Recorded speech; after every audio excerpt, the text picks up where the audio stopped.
This is the Western Auto chassis that the electrolytics are wired in backwards, and right at this time they're still wired in backwards.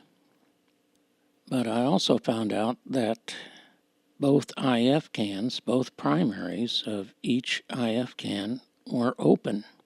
So, as you can see here, I have put a registration mark on each one. That way, after I take these out, I can position them again in my hand as they were on the chassis, in case I have any questions about how things were wired up. I'm also going to mark the plate, grid, and diode on the respective IF cans. And we'll start with the first IF. And the plate is, as you can see on the 12BE6, pin 5. And that goes over to the IF. And that's the one that I want to mark. And also on the next tube, you can see on the 12BA6, pin 1, that is the connection that I want to mark for the grid. So here is the actual wiring underneath, and here's how the pins count. And they all count the same. They're all 7-pin tubes, so each tube socket counts exactly the same way. And if you take a look at pin 5, you can see a wire that comes down and goes to the lower left connection for the IF. And if you look on the right, you can see pin 1 of that tube goes to the upper right connection. So it's these two connections that I want to mark on the IF can. And here you can see it. I just marked it as a P on one of the corners. Doesn't matter which one, but on that corner. And the grid on the other corner. Now I got to do the same thing for the next IF. This one will be the plate and diode. There's the diode connection. And here it is underneath the chassis. And pin 5, and on the right, pin 5 and 6, which is obscured by that part.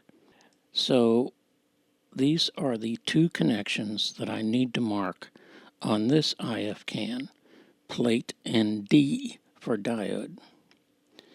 And here are the markings that I put on the second IF can. Before I did anything else, I went out in my garage to my stash of various radios, and some of them I bought just for parts, like this old Bulova radio. And I was looking at it and turned it over and looked at the bottom, and oh, this is nice. 12BE6, 12BA6, the same tubes that are in the radio that I want to repair.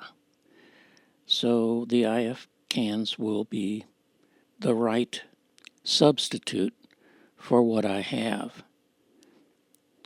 And I thought, this is great.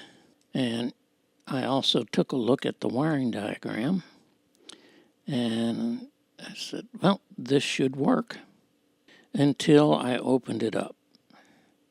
And it is a circuit board. So I was a little disappointed here, because the IFs are right as far as the way that they were built and how they're performed with those tubes. And the main thing is it doesn't have to be exactly those tubes, but it has to be a similar tube with the same voltage and current. So, but having the same tubes, it's guaranteed that these IFs will work. The only problem is how to mount them physically. So I was pretty disappointed on this, and I called up some friends, and my friend Chuck had a chassis that I could use that he's been taking some parts off of, and it happens to be this Philco chassis.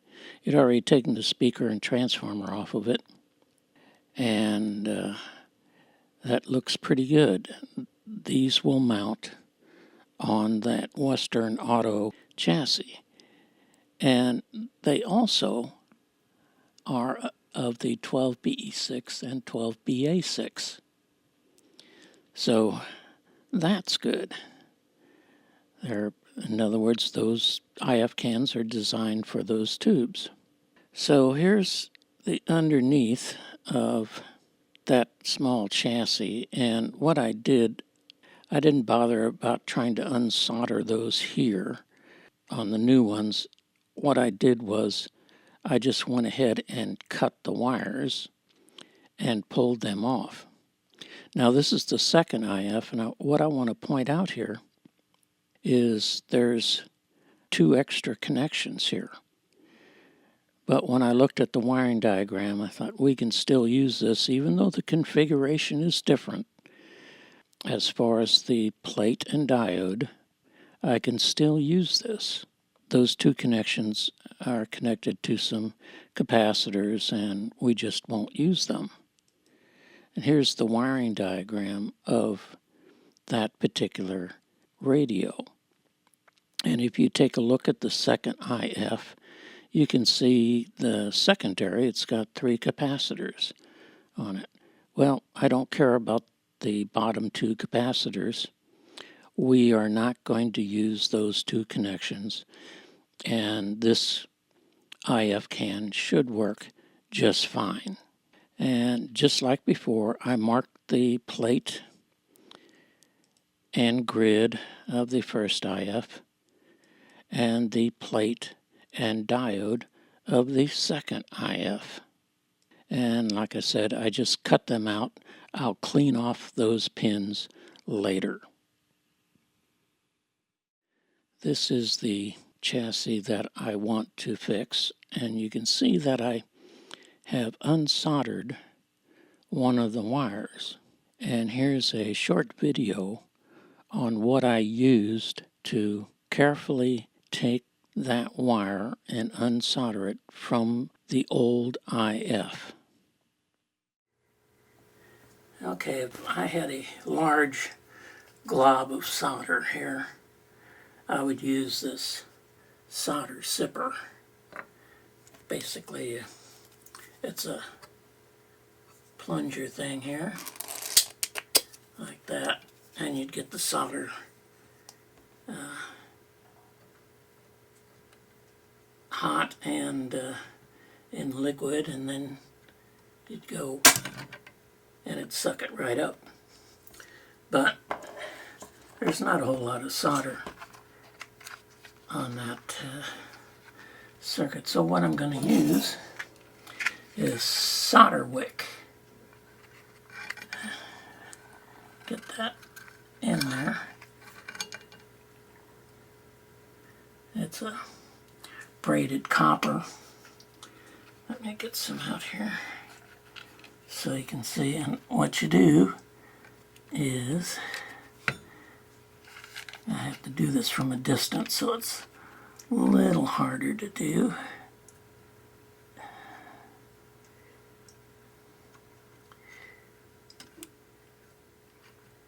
And there we go. Oh, not yet. You get that heated up, and what that will do, if I can get that on there, there we go. When the solder melts, it will be absorbed by the solder wick and take quite a bit of solder off. Let's see. Oh yeah. There we go. Here, I think you can see that I got quite a bit of solder off that time. And just keep doing that. And then you'll be able to unwind the wire. It works really well. Here I have taken and unsoldered both of the IFs off of that Western Auto chassis. And if you look closely, you'll see that some of those connections are not singles wires. They have 2 or 3 connections on them. And I decided that it didn't make sense to me to unsolder all those wires and then solder them back together again. So what I did was I cut the terminal on the IFs. They're bad anyway. So that left those wires soldered together. And on the, let's see, the second IF, if you take a look on the right, you'll see a wire coming off of pin 5 that goes across the resistor. Well, I did mention that the new IF that I'm going to put in there is configured different, and I'll have to reroute that wire up to the top to match the plate for the new IF. But there's plenty of wire, so that should be no problem. Here I started installing the new IFs, and I have some of the wires soldered to the first IF. And here is what it looks like, the new IF. It's all soldered in now. And here's the second IF. And if you take a look at that wire I was talking about earlier, you can see that I have rerouted it up to the top so it can be connected to the plate where I marked it on that IF can. And here both IFs have been installed and are ready to go. So I started checking around some more, and I'm not done yet. I found that the primary on the audio transformer is open.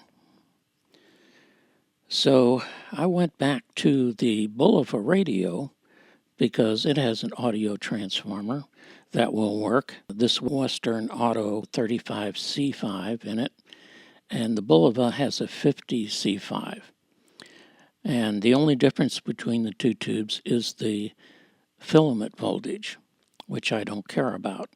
The other characteristics are identical between those two tubes. So that transformer from the Bulova will work just fine.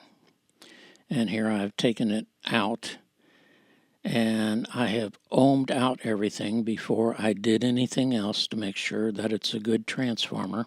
And it's riveted on, so what I did to get the rivets out is I used a Dremel tool and just ground that rivet away until the transformer was free. And here it is mounted on the chassis and wired up.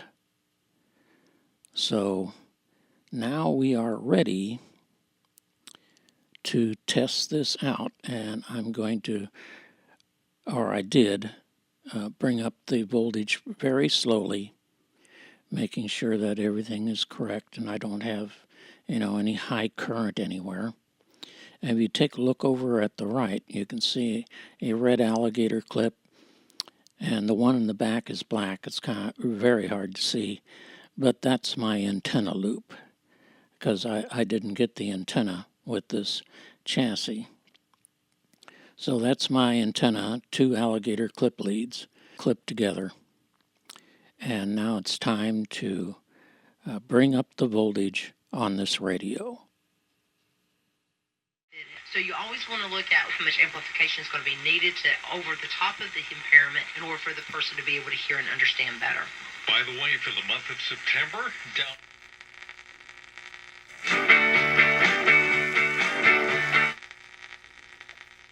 and R.I. Yates. Contact Down-East Hearing Care Associates, your hearing rehabilitation center in Knightdale and Rocky Mount. Caring is what we do. Find out more online at downeasthearingcare.com. AM 680 WPTF, Soundbite of the Day. Brought to you by Down-East Hearing Care Associates, reconnecting you with the ones you love.